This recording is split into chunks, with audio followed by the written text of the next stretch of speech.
A gorgeous housewife who plots mischievous revenge against her philanthropic husband, a powerful businessman. Joya may be a stunner, but that doesn't stop her husband Johnny from attempting to seduce any woman who crosses his path. Upon deciding that a taste of his own medicine may serve Johnny well, lusty Joya recruits handsome stranger Patrizio in teaching her husband that it pays to remain faithful. Johnny, a Milanese businessman transplanted to Rome, cannot help but betray his wife Joya, who, having discovered a liaison with her friend Enrica, leaves for Ischia with the intention of settling her account. He will succeed thanks to the young Patrizio. Betrayal as the glue of the couple's relationship. This is the light-hearted thesis of this comedy directed by Luciano Martino. The development is sparkling, the jokes pleasantly absurd, and the performers in great shape. But the situations are repetitive and the second part drastically dropped in pace. A fun little game, which however soon saw the rope. Appreciable, however, the dreamlike impulses of Joya toward the lawn for Patrick. Beautiful but less sunny than usual Edwige Fenech, who in any case undresses generously. Alvaro Vitali is the waiter Alvaro. Ugo Bologna is the commendator Ferretti. Michael Gamino is the gifted Raphael. Tasty cameo by Mario Caro Tenuto in the role of the neighbor voyeur. Year 1977. Luciano Martino, usually producer, directs his fourth film as a director, opting for a comedy with Fenech. Compared to the classic trend, however, Martino tried to make the product minimally more elegant. In part, he succeeded, but discontinuing a final result that is even less fun. If the fault lies with the ex-punch, I would not know. The fact remains that the Vergine, the Taurus and the Capricorn, despite being a pleasant film, does not rock. The title would presage the typical episodic film. Instead, the plot is unique along the whole 95 minutes. The protagonists are Alberto Lionello and Fenech. The two live a well-to-do life, economically at the top, like two bourgeois of the society that count tennis, holiday, beautiful cars. Although he is married to the woman most envied by Italians, Lionello does not lose the habit of liking other female companies. To the umpteenth full-blown betrayal, the Fenech, hitherto faithful, decide to return the pair to her spouse. He leaves for a solitary vacation in Capri, and here he ends up in the arms of the handsome Ray Lovelock. Lionello, lost between a furious jealousy and other little women, he joined her on the island, desperately intent on recovering the relationship with his wife. At the end, the two seem to have put all the pieces of the marriage back in place. But it is clear that both of them intend to continue to enjoy pleasant alternatives. The first thing that didn't work is Alberto Lionello. He is acting too heavy and strained, sometimes bordering on insane and slapstick. His jokes are verbose and accentuated by a physicality that is too crackpot. The comparison with the Banfi and the Montagnani is difficult. The Fenech instead worked as always, immense, beautiful, and perfect for the role. After all, it has the physique du role. The cast of supporting actor is very rich, almost dispersive. There is Aldo Marciano that it help enough to keep the cart upright.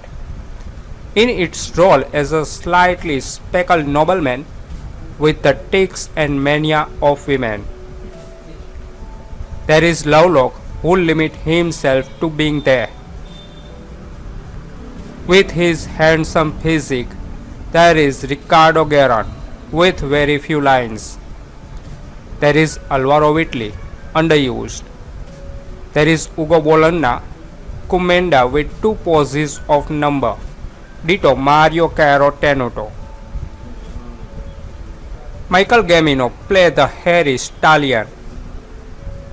Among the multitude of actresses present, it is worth mentioning Ria de Simone, with a fairly important role, always beautiful, pulpy, and characterized by a careful way of speaking in dialect. Ernest Kruger, a German tourist all-rounder, Olga Becerra, Leonello's secretary and also lover when needed. Patricia Webley, Liatanzi, a friend of Fenech, with whom she sunbathed on the terrace. The Fenech has some cult scenes, the unforgettable ones that are then to be assigned by right to the cinematic library of Italic. For example, the unexpected topless at the villa of the industrialist Capricorno, where having discovered the affair between Leonello and de Simone, Fenech decided to lock himself up with the handsome Professor Lars Bloch,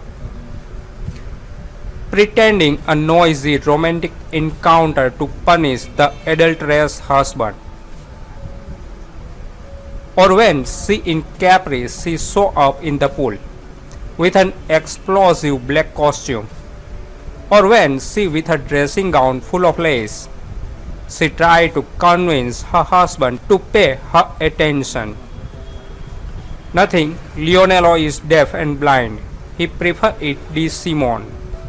The title of the film plays with the zodiac signs, since Edwige's narrating voice seemed to put together character and relationship based on zodiac compatibility.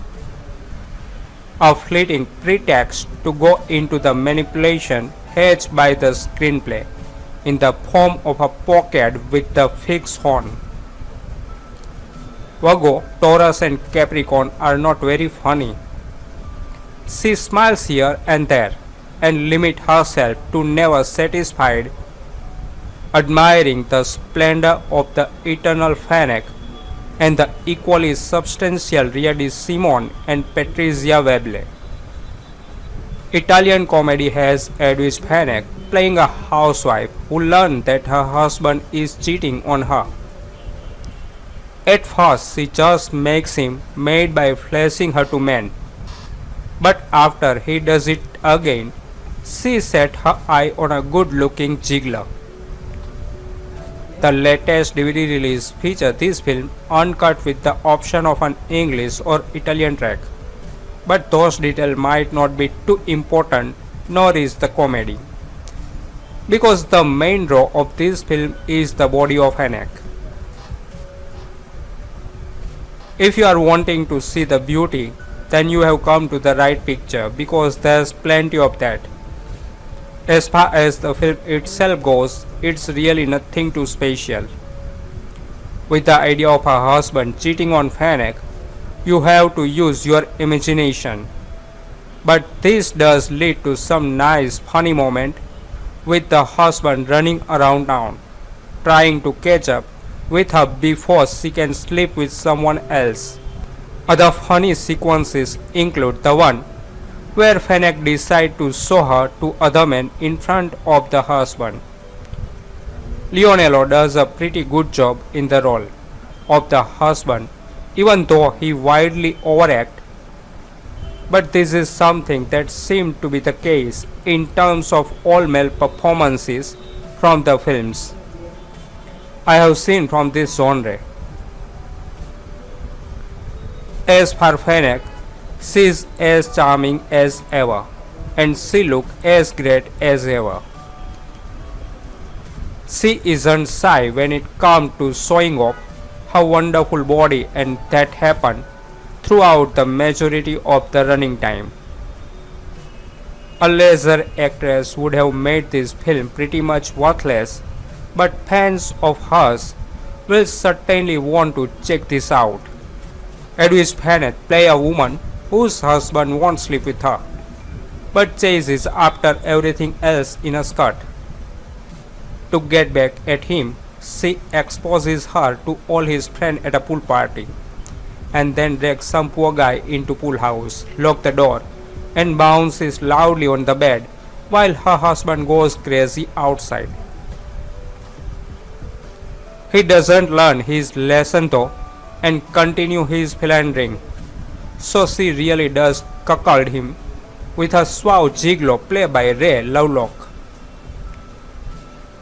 Don't worry though, it all ends with the usual 70s libertine codas. I am okay, you are okay. I think this movie would have been a lot funnier if I was halfway fluent in Italian, but it probably would have been infinitely more painful too. Besides, I didn't watch this for the comedy. I do think they incorrectly translated the English title The Virgin, the Bull, and the Capricorn. It probably should be in the more astrological the Virgo, the Taurus, and the Capricorn. Because I didn't see a bull anyway, and I definitely see a virgin.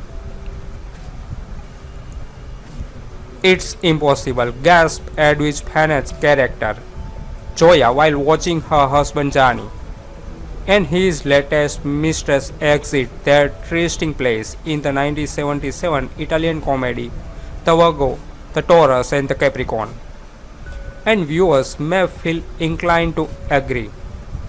What man in his right mind would want to cheat on a woman that looked like Edwige, a perfect 10 euro babe for whom most guys would give their left nut to be with? To retaliate, Joya does the only sensible thing. She hightails it to the island resort of Ischia to sleep with as many as possible, leaving Johnny to froth and go bonker back in Roma at the prospect of having the horn put on him and becoming a cuckold. Anyway, that's the setup for this very entertaining romp, whose central conceit, that of a man cheating on Edwige Fenech, almost put it in the realm of sci-fi fantasy. Luciano Martino, who had served as producer on many earlier Edwige comedy and some top-notch Charlie, here acquit himself nicely in the director's chair. Franco Pisano's score is alternately funny, and Alberto Leonello is very amusing as the increasingly berserk Johnny. The film features any number of comical minor characters, and typical for these comedies, is not afraid to veer into slapstick to provoke a laugh. And Edwige? From her very first entrance, the girl looked absolutely spectacular, whether fully bathed in poolside swimwear or even fully clothed. She is ridiculously gorgeous. Bottom line, despite the terrible dubbing, this Italian comedy succeeds on both fronts. It is very lovely and pretty damn funny too.